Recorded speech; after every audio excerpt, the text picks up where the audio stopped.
What's cooking, everybody? Hopefully not you. Hope you're staying cool on this hottest of summers on record. To beat the summer heat today, we are going to be talking about why these are my favorite books I have read so far this year, and why you should read them too. I'm not going to waste any time. Let's get right into it. First up, Oathbringer by Brandon Sanderson. This video is probably too short of a space for me to get into all of my ideas about Sanderson's masterpiece fantasy series, The Stormlight Archive, so I will refrain from doing so and save that for another video. Instead, I'm going to force myself to stay on topic as to why this is the best of his books in the series that I've read so far.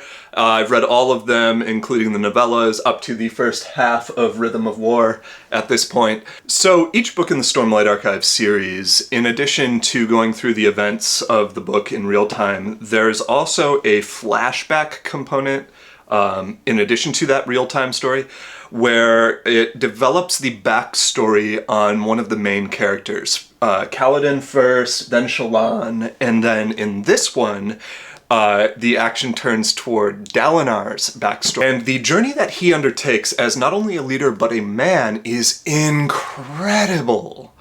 And I mean that for any genre of fiction, not just fantasy.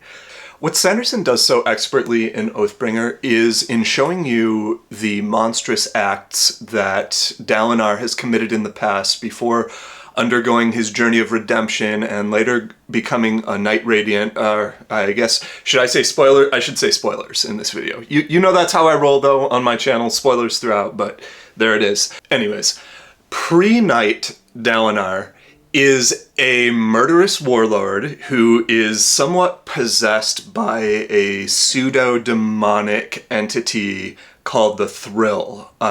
Think of the thrill of battle. It's effectively a battle lust that drives him to acts of extreme violence and anger and rage. In learning to overcome this influence and exert his own will to change, he does one of the most challenging things that any man can do in confronting his own nature and recognizing his shadow side and taking responsibility for it, acknowledging it and the heinous acts that he has in fact committed.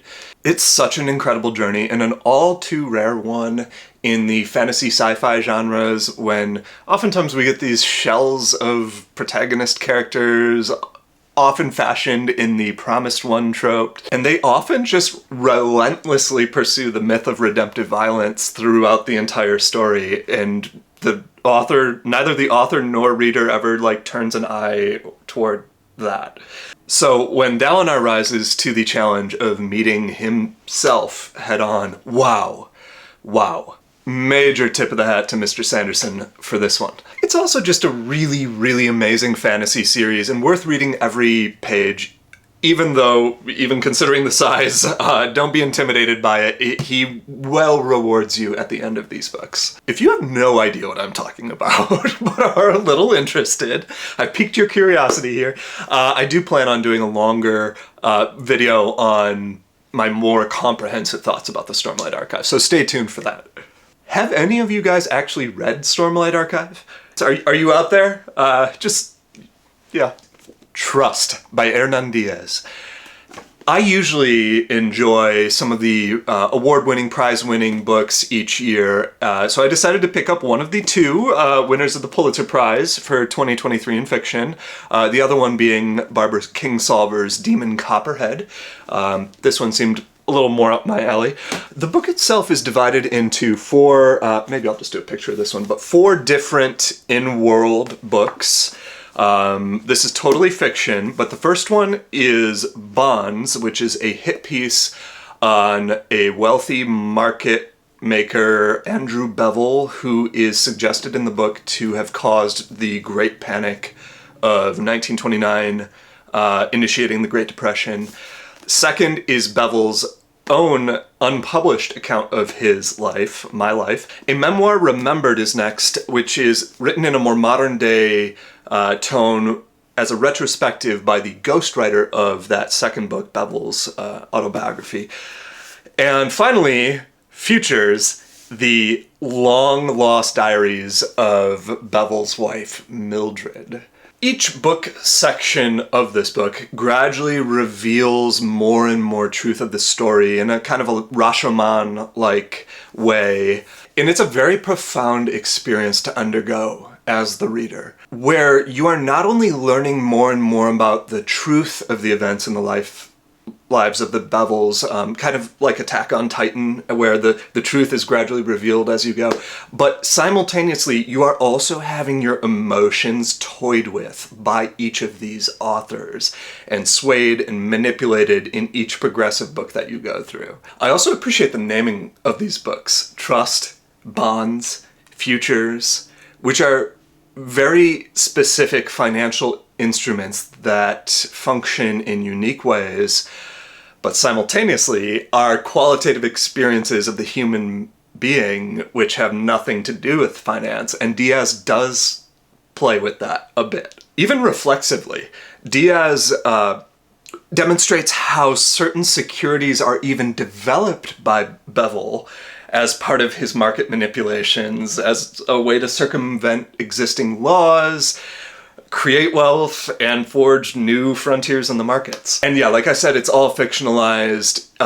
History did not, in fact, go down in the same way as it is depicted in the book. Criticisms of this book as simplistic or lacking are very misplaced, way off the mark. It won the Pulitzer Prize for a reason. There are sections of this book that you will not understand unless you are, in your own right, as the reader, somewhat of a sophisticated investor.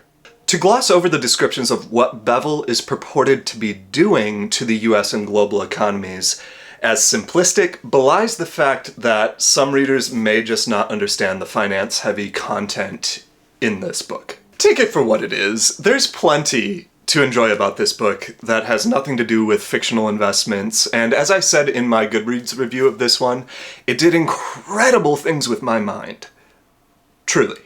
And after I was done, instantly put his other book in the distance on my TBR.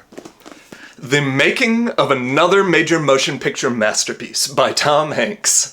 I never would have guessed that this would have wound its way into my favorite list of the first half of 2023, but here we are, and for good reason.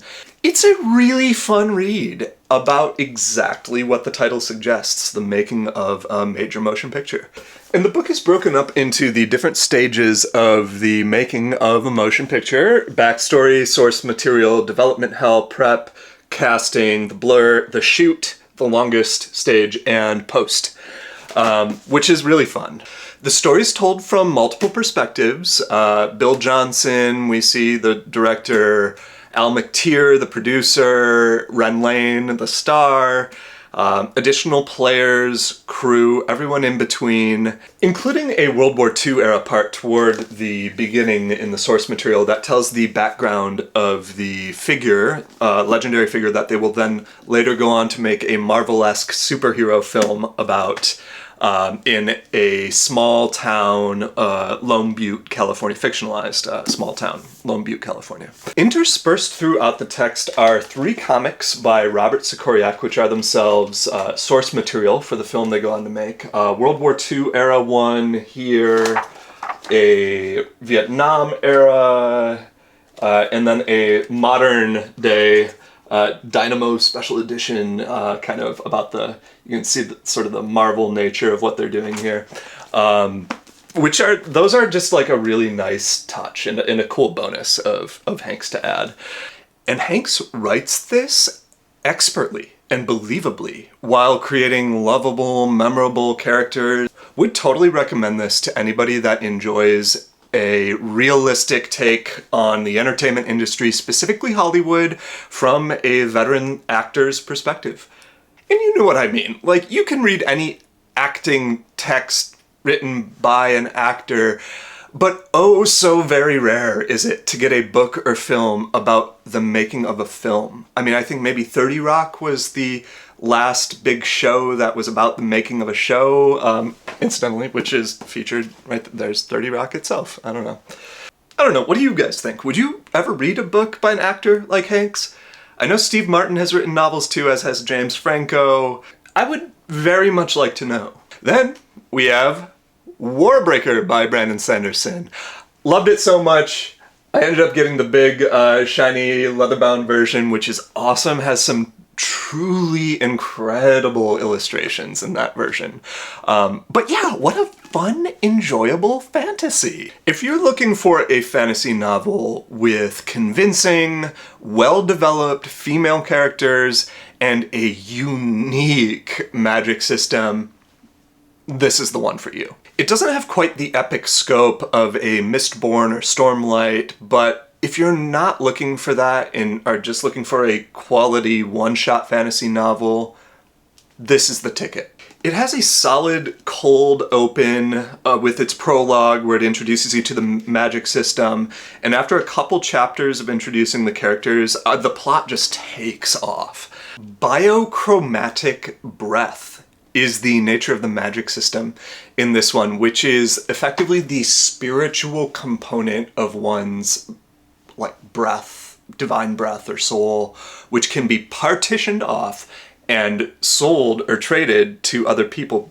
Other people can take on your breath, and it's actually what the living gods of this world use to subsist off, they feed off of. If one amasses a certain number of breaths, like say 50, you gain access to certain heightenings, which give you additional powers like perfect pitch, aura recognition, perfect color recognition, and awakening inanimate objects beyond that. So truly a cool magic system you are not likely to find in a lot of other fantasy books. Sanderson has been said to be writing a sequel to the book Nightblood, which continues the story of Warbreaker's world, Nalthis. And yeah, I mean, in his classic fashion, he has kind of this also Marvel Cinematic interconnected universe that all of his books take place in, the Cosmere.